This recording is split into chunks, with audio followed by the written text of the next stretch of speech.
Congo Télévision, c'est avec plaisir que nous nous retrouvons sous la direction technique de Bruno Nzinga, assisté par Olivier Longwango. Nous nous retrouvons en tout cas avec notre invité, un acteur socio-démocratique, autorité morale de l'ENA, effort national, Dr Freddy Bonganga, médecin de formation, acteur social et démocratique. Avec lui, on se retrouve une fois de plus en tout cas. Bon dimanche, Dr Freddy Bonganga, bienvenue sur ce plateau d'École du Changement. Merci beaucoup, messieurs les journalistes. Que Dieu te bénisse abondamment. Voilà, vous êtes notre enseignant du jour dans l'École du Changement. Et avec vous, nous allons en tout cas parler des valeurs démocratiques. Quelles sont les qualités des bons politiciens? Quelle est la position du peuple? Et quelles sont les antivaleurs à bannir? Et quelles sont les valeurs qui doivent en tout cas remplacer les antivaleurs qui gangrènent notre société actuellement, qui fait que la société congolaise en tout cas est en train de régresser au lieu de progresser.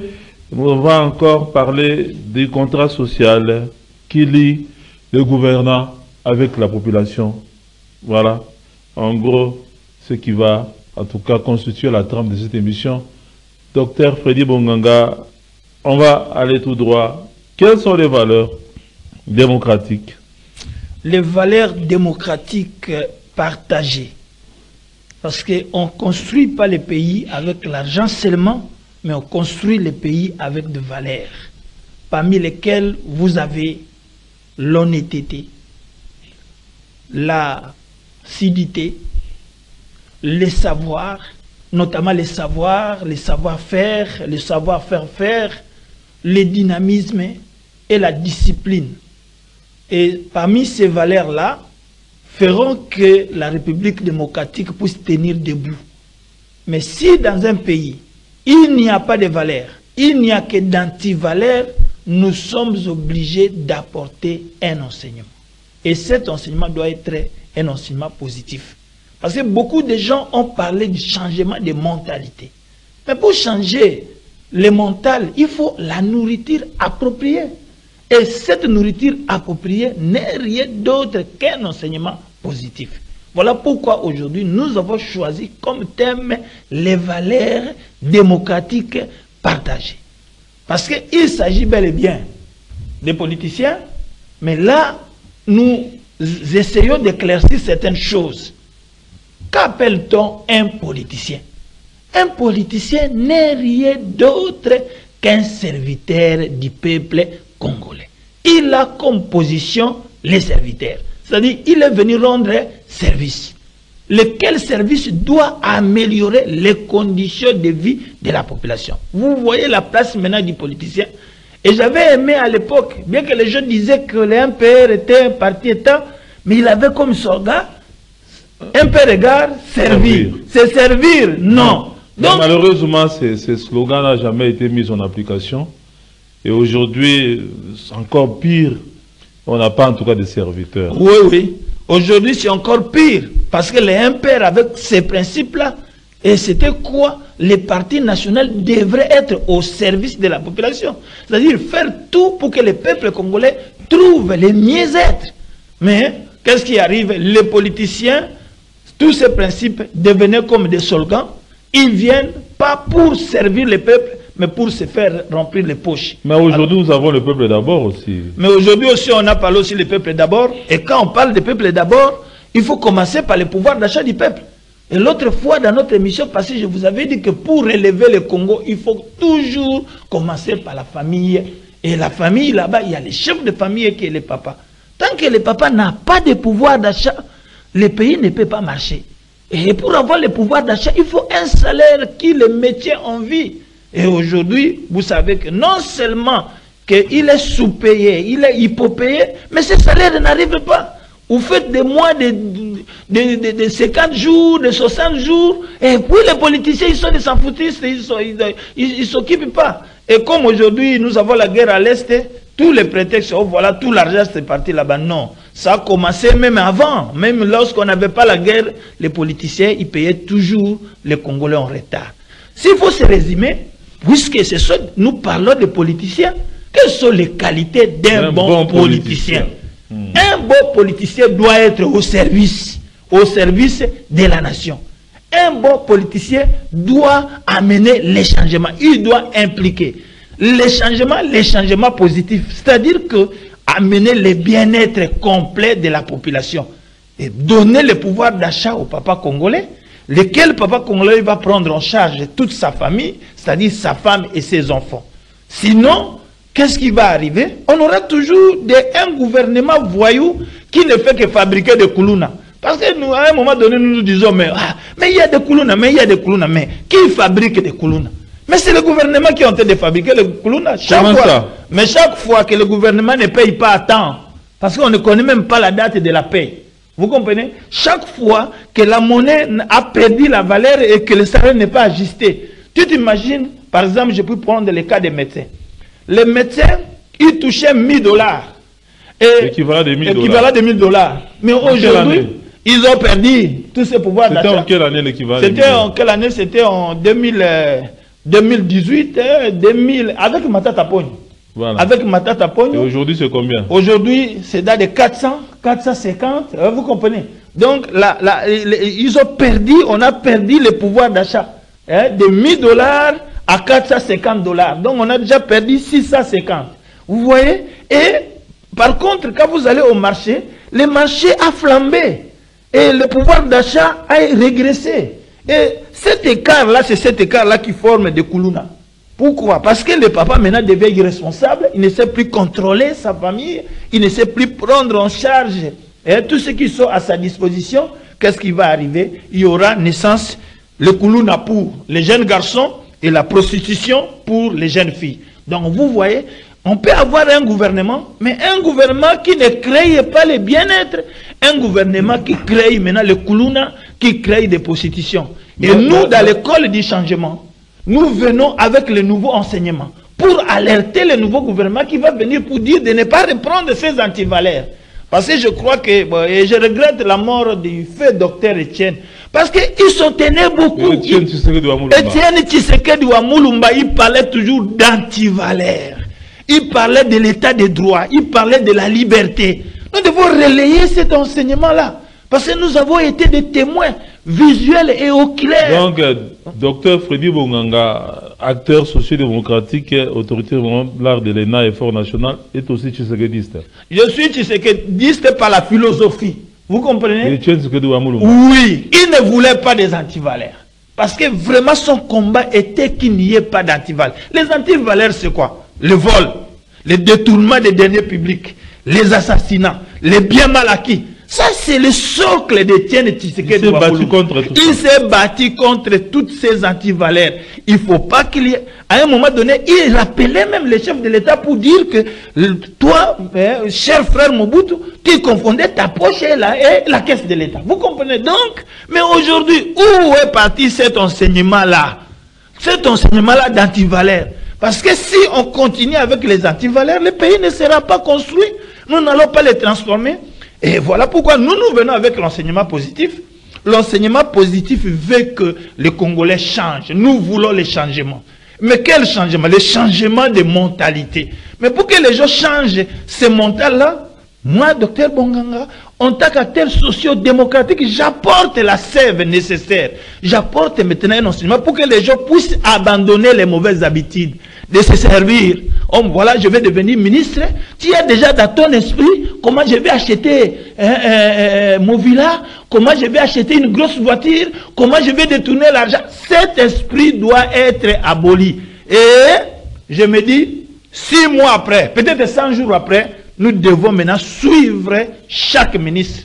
Nous devons maintenant l'évaluer. Si on le suit, on trouve que c'est un ministre qui a des antivaleurs, nous allons commencer à faire des marches pour qu'on écarte de pareilles personnes. Alors, donc, bon, voilà. Maintenant là, quelle est la position du peuple face au gouvernement? Mais la position du peuple... Qui est au service de qui? Le peuple, c'est lui le souverain. C'est lui le chef. C'est celui qui donne le pouvoir aux politiciens. Le politicien n'est qu'un serviteur, à commencer par le président de la République jusqu'au dernier politicien. Ce sont des serviteurs. Et les serviteurs doivent être là pour faire du bien à celui qui l'a mandaté. Si nous vous voyons, vous là, nous vous avons élu, nous vous avons donné nos voix pour nous faire du bien. Et que quand on essaie d'évaluer l'action, il n'y a rien. Nous pouvons vous récupérer les mandats, on récupère les pouvoirs. C'est par les élections, non? Par les élections, ça c'est d'une façon normale. Mais si nous trouvons que les choses ne marchent pas, il y a aussi des marches pacifiques. C'est pour faire pression au gouvernement. Oui, nous transformons à un groupe de pression et on vous dit non, messieurs, nous vous avions mis là-bas pour nous nourrir. Tu ne nous nourris pas, tu affames les peuples. Parce qu'il y a des ministres, il y a des gouvernements qui affament. Si vous continuez à nous affamer, au lieu de nous payer à table, vous nous payez en retard. Au lieu de nous transporter très bien, il n'y a pas un bon transport. Au lieu de nous envoyer l'électricité, il n'y en a pas. De nous envoyer l'eau, il n'y en a pas. Alors, nous n'allons pas vous garder, ce n'est pas un envoûtement. Si vous ne faites pas un bon travail, on doit vous écarter. Docteur Freddy Bonganga, vous avez rappelé que les dirigeants sont en tout cas des serviteurs de la population. Oui. Mais je vous rappelle un peu ces propos du chef de l'État. C'était au cours, je crois, d'une rencontre au niveau de l'Union africaine. Il s'adressait aux peuples africains. Le président Félix Tshisekedi disait qu'il ne comprenait pas certains peuples qui applaudissaient les gens qui ne faisaient pas bien leur boulot, qui, au lieu d'être exigeants vis-à-vis des dirigeants, ils sont là en train d'accompagner ceux qui ne font pas bien leur travail. Je ne sais pas, qu'est-ce que vous pensez de ces propos-là du chef de l'État qu'il avait tenu tout au début là, de son premier mandat? Oui, mais le chef avait raison. Le peuple congolais doit contraindre. Il doit contraindre celui qui l'affame. Il doit contraindre celui qui le paye en retard. Il doit contraindre celui qui ne le permet pas bien nourrir sa famille. Mais quand le peuple maintenant est en train d'applaudir ceux qui les affament, ça devient maintenant ce que nous faisons la contrefaçon. Ça devient maintenant une entorse. Voilà pourquoi le président, le président actuel, mais il est né dans la politique. Les antivaleurs que je venais de vous parler là, c'était son père. Il est né là-bas. Il connaît tout ce que... Il ne pouvait que s'étonner de voir ces peuples ici, avec tel salaire. Il continue même à aller au travail alors que le salaire qu'on lui donne ne permet même pas de payer les transports. Donc, si nous, les peuples, nous ne nous prenons pas en charge, il faut que les peuples, à un moment donné, se prennent en charge. Il doit connaître sa place. Tu es le chef. C'est toi le chef, c'est toi qui as le pouvoir. Tu peux punir les politiciens. Les politiciens, il ne faut pas que le peuple soit esclave. Parce que maintenant, nous avons comme un peuple esclave. C'est-à-dire un peuple qui ne reconnaît pas ses droits. Vous êtes peuple, c'est-à-dire vous êtes souverain primaire. C'est celui qui prend son pouvoir, il donne à un mandataire, et le mandataire doit lui rendre de bons services. Et là, nous, en tant qu'acteurs sociaux, nous venons avec un enseignement, lequel enseignement pour éveiller la conscience du peuple, pour que le peuple puisse prendre la conscience. Mais quelqu'un a dit que le peuple, en tout cas, mérite les dirigeants qu'il a.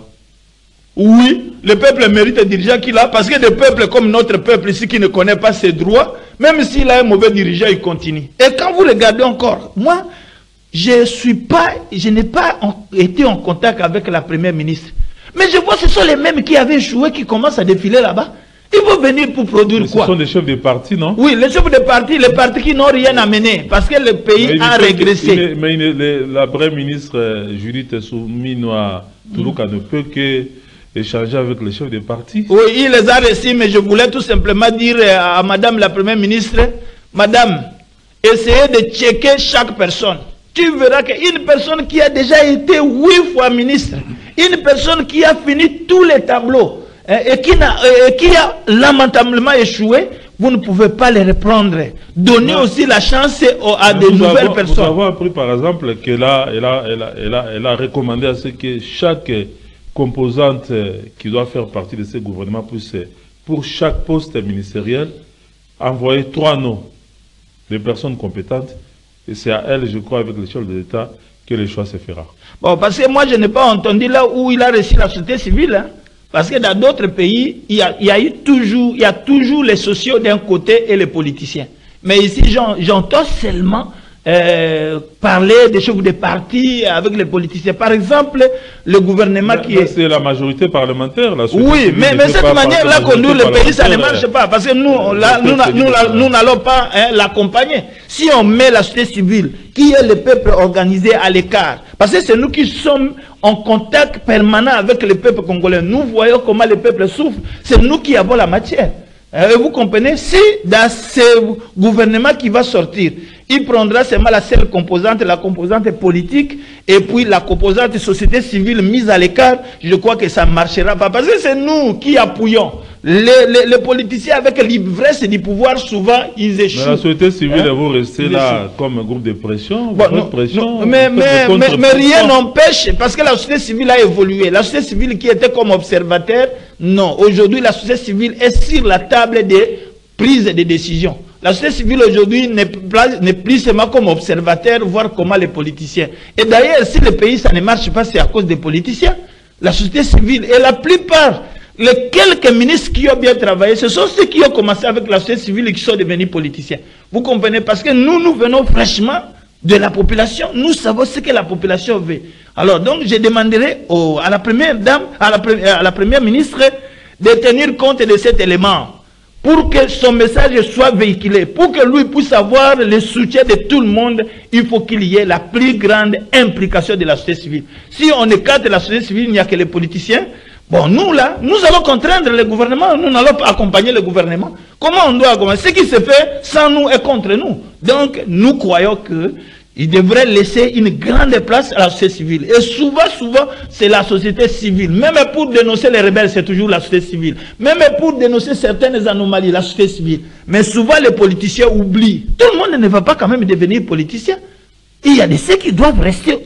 Mais qu'est-ce que vous voulez que la Première ministre fasse? Qu'on fasse entrer certains ténors de la société civile? Oui, moi je crois que certains ténors de la société civile qui sont connus, comme Dr Freddy Bonganga, qui a accompagné les processus pour aller influencer les changements positifs. Pour aller influencer les changements positifs et pour amener l'innovation. Notamment, nous pouvons parler des centres locaux de production, parce que nous sommes un pays qui ne produit pas. Et nous, la société civile, nous pouvons maintenant amener cette innovation afin qu'il y ait des centres locaux de production. Parce que jusque-là, notre pays ne produit pas. Comme j'avais dit l'autre fois, il y a beaucoup de consommateurs, peu de producteurs. Et nos politiciens, même s'ils gagnent l'argent, ils n'ont jamais produit.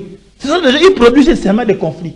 Mais nous, quand nous venons, c'est pour se mettre directement au travail. Donc, la Première ministre, qu'elle laisse une place de choix aux sociaux que nous sommes. Et nous sommes connus. Nous sommes connus, bien qu'il ne nous a pas réservé, parce qu'on ne nous a pas vraiment réservé une journée où la première dame, la première ministre reçoit les membres de la société civile. Et nous, on a commencé à regretter parce qu'elle ne peut pas travailler d'une manière unilatérale. Voilà, et là quand même, nous apprenons qu'elle a annoncé la réduction du nombre des ministères. On pourrait avoir comme ça 45 membres du gouvernement. Bon, nous attendons son programme. Hein. Nous croyons que pour le moment, l'histoire d'annoncer, de dire tel ou tel non, il faut qu'il y ait un contrat social. C'est-à-dire quoi? La première ministre doit nous dire que moi, avec mon gouvernement, nous allons construire 1000 logements sociaux. Moi, avec mon gouvernement, nous allons améliorer les salaires des fonctionnaires. Moi, avec le gouvernement, mon gouvernement... des promesses réalistes. Oui, mais avec un contrat. Promesses démagogiques. Oui, pas démagogique, mais il doit avoir un contrat avec nous, les peuples. Nous, les peuples congolais. Parce que la société civile, c'est quoi? C'est le peuple organisé. Il faut que la première ministre puisse présenter son programme, mais signer avec nous, la société civile, un contrat social. Parce que s'il n'y a pas de contrat, c'est dans ce contrat social que nous allons voir. Tu nous avais dit que tu vas construire 1000 logements sociaux. Ouais, vous les avez construits. Oh, vous ne les avez pas construits. Vous avez échoué. Tu nous avais dit que vous allez payer les salaires des agents et fonctionnaires de l'État à temps. Oui, vous avez fait cela, ou vous n'avez pas fait. Tu nous avais dit que vous allez améliorer les conditions de... Donc, nous ne voulons pas quelque chose comme ça, comme on a toujours fait dans le flou. Et nous sommes là, nous allons améliorer le bien-être de la population. Non. Donc, tu n'es pas là pour nourrir les politiciens. Si vous êtes là seulement pour nourrir les ministres, les vice-ministres, madame, cette histoire, on a déjà fait. Donc, vous devez recevoir les sociaux que nous sommes pour qu'ensemble, nous signions ce que moi j'appelle les contrats sociaux. Et dans les contrats sociaux, nous allons vous demander des choses de base. Par exemple, l'alimentation. Vous comprenez que les besoins alimentaires, ce sont des choses élémentaires que nous n'avons pas ici, madame. Le peuple congolais ne mange pas très bien. Qu'est-ce que vous allez faire par rapport à l'alimentation? Donc, et ça, c'est quelque chose que nous allons parler. Le logement. Hein? Quelle est votre politique vis-à-vis au logement? Aujourd'hui, dans ces siècles-ci, le peuple congolais ne peut plus dormir comme des chiens, comme des cochons. Nous passons à l'enseignement. Dans l'enseignement, qu'est-ce que vous allez faire? Donc, on peut faire avec vous, Madame la Première ministre, un contrat social. C'est sur base de ce contrat social, lorsque nous allons l'évaluer, si le contrat réussit, vous retirez votre mandat. Si le contrat n'a pas réussi, c'est-à-dire que vous avez été seulement superficiel par-ci, par-là, donc ces choses ne marcheront pas. Bon, selon vous, si vous étiez en tout cas à sa place, quels sont les critères pour sélectionner les futurs ministres, les membres du gouvernement? Moi, j'aurais voulu qu'ils puissent parler des composantes. Il y aurait eu des sociaux d'un côté et les politiciens de l'autre côté. Ça, c'est la première chose. Nous avons deux composantes. Même, je peux parler même des trois composantes. On a la majorité, on a l'opposition et on a la société civile. Vous comprenez? Ça, ce sont les bases. Parmi les trois composantes, quelles sont les composantes de la majorité? Et la majorité va donner sa liste. Quelles sont les composantes de l'opposition? L'opposition va donner aussi sa liste. Mais l'opposition n'a pas vocation à entrer au gouvernement de la majorité. Non, si maintenant comme le pays est en guerre, on peut faire quelque chose. Voilà pourquoi la RDC ne peut pas toujours copier à l'extérieur. Ils sont opposants, mais s'opposer, c'est seulement une opposition d'idées. Hein? Pas une opposition où on ne peut pas conjuguer, parce qu'après tout, nous n'avons que ce seul pays. Même l'opposition aussi travaille pour l'amélioration des conditions de vie du peuple congolais. Et ça aurait été, on trouve un compromis national. Que ce gouvernement que moi j'appelle des combats, que lui il a parlé d'un gouvernement de compétences, ainsi de suite, puisque notre pays est attaqué, il fallait qu'on trouve un compromis. Ne fût-ce que pour la bonne gouvernance. On prend la composante. Mais avant, ça devait se faire quand même avant les tractations pour la composition du gouvernement, c'est-à-dire on devait, juste après les élections, peut-être organiser un dialogue. Mais ce n'est pas trop tard. Entre les parties prenantes de la société congolaise, bon, la majorité... Peut-être les dialogues, hein, ça va encore tirer de loin. Les dialogues chez nous, il faut trouver les moyens, la salle, les conducteurs, vous comprenez, ça alourdit. On a déjà perdu presque 4 mois, il n'y a rien. C'est seulement lui en tant que chef du gouvernement. Qu'est-ce qu'on attend? Nous attendons de lui des choses nouvelles. C'est-à-dire qu'elle doit innover. Elle pouvait seulement dire, bon, j'ai trois composantes, j'ai la société civile, j'ai la majorité et l'opposition. Elle a la liste de l'opposition, elle a la liste de la société civile, elle a la liste aussi de l'opposition, et elle regarde parmi dans ces listes-là qui sont les plus compétents, ceux qui ont le savoir-être, ceux qui ont les attitudes et les aptitudes. Et à ce moment-là, ils forment un gouvernement. Ça sera un gouvernement de combat, mais un gouvernement de compromis. Mais si aujourd'hui, avec la majorité seulement, si vous formez un gouvernement à majoritaire, il n'y aura rien. Comment ça? Comment vous allez devenir un prophète de malheur? Oui, non, parce que je sais que les Congolais, quand ils ne sont pas tous représentés, ils vont chercher à créer l'antagonisme. Vous comprenez? À un moment donné dans notre pays, quand on fait quelque chose, il faut impliquer tout le monde. Comme je suis en train de dire là, si nous sentons cette fois-ci, parce que le gouvernement... Mais tout le monde a été impliqué dans les élections, non? Bon, tout le monde a été impliqué dans les élections. Quand on gagne les élections aussi pour tout le monde. Même si vous êtes de la majorité, vous avez gagné les élections, mais vous avez gagné les élections pour tous les peuples congolais. Que ce soit même l'opposition, il doit se retrouver. Comme disait Omar Bongo, le fait président du Gabon, après les élections, que celui qui gagne ne gagne pas tout, que celui qui perd ne perd pas tout. Oui, et c'est cela, et c'est ça, et ce sont les principes d'une bonne nation, c'est-à-dire que celui qui gagne les élections, il gagne pour tout le monde. Même si l'opposition aujourd'hui a remporté la victoire électorale, mais pour bien travailler, il faut qu'il y ait l'implication de toutes les composantes. Quand on essaie d'écarter la société civile, là je vous dis la vérité, si nous ne nous sentons pas impliqués dans ce gouvernement, nous n'allons pas appuyer le gouvernement.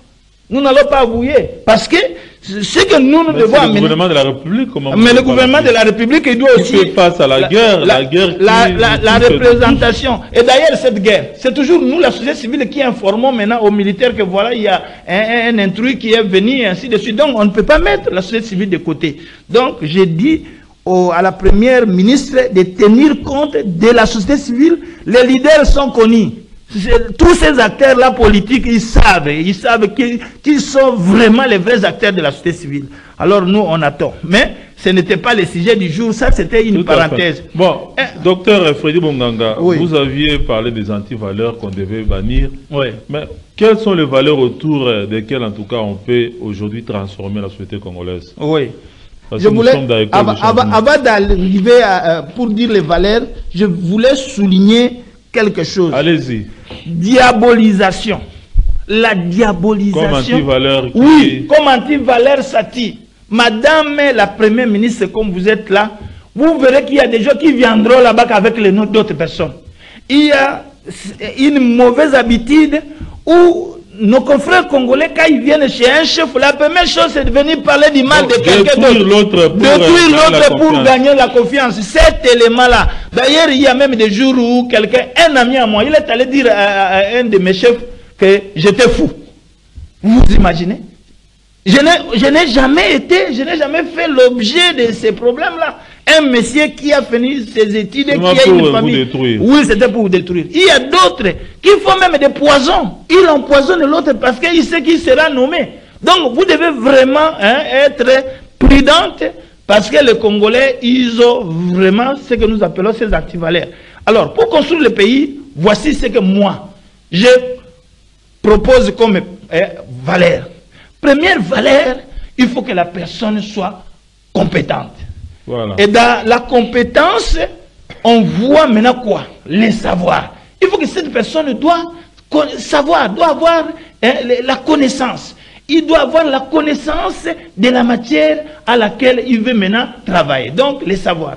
Nous devons aussi avoir les savoir-faire. Les savoirs seuls, ça ne suffit pas. Vous devez aussi, votre savoir doit être mis en application.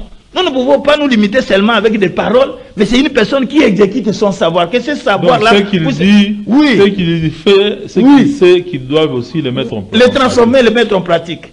À part ça, les savoirs faire. C'est-à-dire que quelqu'un qui a le savoir, il peut apprendre aux autres. Vous comprenez? Donc, il est comme un maître.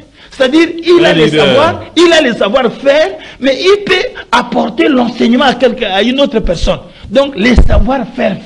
Si une personne n'a pas le savoir-faire, vous êtes politicien, bien sûr que oui, mais vous devez tout faire que votre politique, il y ait des élites au sein de votre parti politique. Si quelqu'un n'a pas le savoir-faire, donc là, cette personne-là est limitée. Et troisièmement, il faut le savoir-être. Parce que vous devez avoir la moralité qu'il faut. Vous comprenez? Une personne peut avoir le savoir, il peut avoir le savoir-faire, il peut avoir le savoir-faire, mais il n'a pas le savoir-être. Savoir se comporter. C'est-à-dire qu'il n'est pas discipliné, il n'est pas assidu, il n'est pas loyal. Vous comprenez? Il n'est pas honnête. Des gens comme ça, vous ne pouvez pas leur donner le poste ministériel. Hein? Comment voulez-vous? J'ai entendu par exemple un ministre qui était à l'époque de PPR, il a bâti sa femme jusqu'à la mort. Tu vois, un monsieur comme ça était ministre. Un ministre, c'était un honorable. Il peut encore tomber trop bas jusqu'à battre sa femme jusqu'à la mort. Vous comprenez que des gens comme ça, on ne peut pas les mettre. Donc, voici un peu les critères que moi, je suis en train de voir. L'honnêteté. Une personne qui est animée d'un zèle amer, d'un zèle excessif pour voler. Les voleurs, on ne peut pas les prendre. Il y a une personne qui a déjà détourné les deniers publics, on ne peut pas les prendre. Une personne qui a déjà assassiné, ou une personne qui a des biens mal acquis, des gens comme ça, on ne peut pas les prendre. Et madame vient d'arriver, elle ne connaît pas tous ces méandres-là, pouvait être, parce que nous, la société civile là, nous pourrions lui dire la vérité. Madame, le monsieur que vous avez pris là, il a un tableau noir. Hein? Madame aussi doit avoir de bons conseillers, ne peut pas être seule. Les conseillers internes et les conseillers externes, vous comprenez? Pour qu'on lui apporte aussi certaines matières, les gens qui sont honnêtes, qui ne peuvent dire que la vérité. Et pour le cabinet ministériel, la tendance c'est remplir le cabinet avec les membres des familles, les amis, et surtout les comme membres de la tribu. Vous êtes des femmes, il faut qu'il y ait beaucoup de femmes. Non, il faut qu'il y ait des hommes et des femmes qui sont compétents avec bonne moralité et surtout ce que je venais de dire là, les 4 savoirs, à savoir les savoirs, les savoir-faire, les savoir-faire, les savoir-être. Et puis, il faut qu'il y ait des personnes qui sont dynamiques. Ils sont dynamiques, ils sont disciplinés, ils sont loyaux. Ce sont des gens comme ça qui incarnent des valeurs. Et avec ces valeurs, les personnes qui sont honnêtes. Pas de voleurs, pas de détourneurs. Docteur Freddy, qu'est-ce que vous direz à ceux qui estiment que, on nomme la toute première femme Premier ministre qui appartient à une certaine communauté ça devient l'affaire de sa communauté. Ah ben c'est ce que nous allons, mais si ça devait l'affaire de sa communauté, qu'est-ce que nous avons ajouté? C'est que nous sommes toujours en train de tourner au rond. Parce que ce que nous sommes en train de... Ce sont ces antivaleurs-là que je suis en train de mettre un accent aigu. C'est-à-dire, on t'a tué la première ministre, tu es au service de la nation. Tu n'es pas la première ministre d'une famille. Tu es le chef du gouvernement de la République démocratique du Congo qui a 26 provinces. Vous comprenez? Et en cela, toutes les provinces doivent être représentées et prendre les gens qui sont compétents, qui vont faire avancer notre pays. Bon, docteur Freddy Bonganga, je vous reçois comme étant acteur socio-démocratique. Vous êtes autorité morale de l'effort national et nous parlons en tout cas des valeurs démocratiques et nous avions maintenant abordé les points concernant en tout cas le gouvernement qui doit avoir un contrat social et que les politiciens ont comme mission, les dirigeants comme mission en tout cas de servir la population. Bon, il y a quand même beaucoup de défis dont doit faire en tout cas les prochains gouvernements de Madame Judith Tuluka. Il y a la guerre qui se vit à l'est du pays. Il y a aussi le pouvoir d'achat de la population qui pose problème. Quelles sont en tout cas selon vous les priorités, les actions prioritaires qui doivent mener le futur gouvernement de la République démocratique du Congo issu des élections de décembre 2023? En ce qui concerne notre pays, il n'y a que deux choses. Il y a d'abord l'aspect sécuritaire. Et en cela, nous avions, dans notre tribune ici, nous avions dit clairement que ce qui nous faut la guerre, ce sont les États-Unis d'Amérique, les Européens, ainsi que la Grande-Bretagne. Alors, donc, je crois que pour nous, nous avions déjà suggéré au président de basculer. Parce que nous, on ne voulait pas qu'il continue à suivre les Américains. Voici ce que les Américains ont fait. Avec l'Ukraine, ils ont donné 61 milliards à l'Ukraine. Ils ont donné l'argent à l'Israël. Mais ici, nous, ça fait des années, en outils, ils n'ont jamais donné aucun rond. Ils n'ont jamais assisté la République démocratique du Congo. Ils n'en parlent même pas. Parce que ce sont des commanditaires de la guerre. Donc, ce que je peux dire, madame, vous devez tout faire pour qu'il y ait la sécurité, le calme et la paix doit revenir. Mais la paix ne reviendra jamais si vous êtes encore derrière les Américains et les Européens. Il faut dire au chef de l'État, vous devez basculer. Basculer comme Bangui, basculer comme Niger, comme Mali, basculer comme Burkina Faso. C'est-à-dire quoi? Abandonner un peu les Américains. Les Américains ont démontré noir sur blanc qu'ils ne sont pas avec nous. Regardez comment ils ont fait. Tous les missiles qu'on a envoyés à Israël, ils ont pris leur matériel, ils ont fait les boucliers. Aucun missile n'est tombé sur la terre israélienne. Et donc c'était d'emblée l'amour vrai. Non, les Américains, nous n'avons pas... Mais les Israéliens, c'est quand même une minorité parmi la majorité des peuples arabes et musulmans. Oui, mais nous aussi, nous sommes toujours une minorité. Chaque ethnie aussi est aussi une minorité. Mais nous avons réussi à mettre nos minorités ensemble. Vous comprenez? Mais avant que les Israéliens, par exemple, ne reçoivent les soutiens américains, et même aussi se défendent. Oui, mais ça appartient nous-mêmes aussi de pouvoir nous défendre. Tout à fait. Parce que nous, notre armée était tout simplement détruite par les Américains. Quand les Américains ont détruit Mobutu et toute l'armée qu'il avait là, les jours où ils avaient tué par les Rwandais, les deux présidents, on a détruit la République démocratique du Congo. Et ce sont des choses que nous avions déjà parlé avec vous, avec le embargo. Parce que nous parlons des questions sécuritaires. Oui. Que madame bascule. Il y a aussi quand même... Que madame bascule. Le système... Il y a un élément que je voudrais quand même évoquer avec vous. C'est le vice-premier ministre en charge de la défense, Jean-Pierre Magombo, qui est à l'Ituri, qui a réussi comme ça à faire signer à certains groupes armés une déclaration de fin d'hostilité. C'est quand même un acte encouragé. Des groupes armés qui prennent l'engagement en tout cas de mettre bas à terre les armes et de privilégier la paix. Mokako soit à Jean-Pierre Bemba qui il a pris ces initiatives parce que c'est aujourd'hui lui qui s'occupe de l'aspect sécuritaire. Il est là. Et au Congo, souvent, quand il y a des positivités, on n'en parle pas. Le fait qu'il a pris le courage de quitter Kinshasa et d'aller jusque là-bas en Ituri, là où la mort est... Et il a réussi à convaincre par la parole que certains rebelles puissent se déposer. Nous devons vraiment encourager le vice-ministre Hein, on charge le vice-premier ministre en charge de la défense. Oui, non, en tout cas, on l'encourage et que tous nos ancêtres soient derrière lui. Mais ça ne suffit pas, monsieur le vice-ministre. Le vice-premier ministre. Le vice-premier ministre, ça ne suffit pas. Nous vous avons demandé tout simplement de basculer. Parce que vous allez maintenant traiter avec les Américains. Ce sont eux qui nous font la guerre. Mais Kagame, c'est leur marionnette. Il ne faut pas faire du mal à Kagame. Quand vous êtes toujours dans cette politique-là américaine, derrière les Américains, les Européens, la guerre n'en finira pas. Tu dois avoir le courage de basculer. 2 minutes, la fin de l'émission. 2 minutes, la fin de l'émission. Les valeurs démocratiques, voilà, les anti-valeurs qui doivent être rejetées dans la poubelle de l'histoire et les valeurs qui doivent en tout cas prédominer. Qu'est-ce que vous dites? Nous sommes dans une école du changement. Et dans l'école du changement, il y a un enseignement adapté, un enseignement spécifique. Lequel enseignement nourrit le mental congolais afin que les Congolais puissent abandonner les mauvaises habitudes. Les mauvaises habitudes, c'est quoi? C'est le vol, l'assassinat, la rébellion. Et nous interpellons à la Premier ministre, à la première Premier ministre, à la dame, de amener une autre façon de gouverner. Ne gouvernez pas comme c'est là que vous avez trouvé. Venez avec une autre sorte. C'est-à-dire quoi? Mettez les hommes qu'il faut à la place qu'il faut. Parce que jusque-là, on avait un agronome, il devient médecin.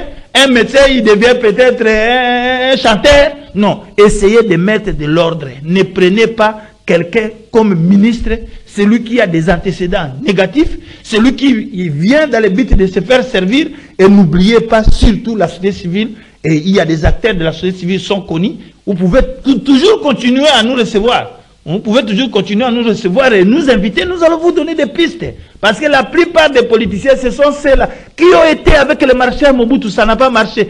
Ils ont été avec Kabila père, ça n'a pas marché. Ils ont été avec Kabila fils, ça n'a pas marché. Ils ont été maintenant avec Félix. Et ils viennent toujours, ils sont insatiables, caractérisés par la cupidité et caractérisés par le conflit. Ils sont conflictogènes. Voilà ce que je peux dire. Merci. Mais n'oubliez pas les papas congolais.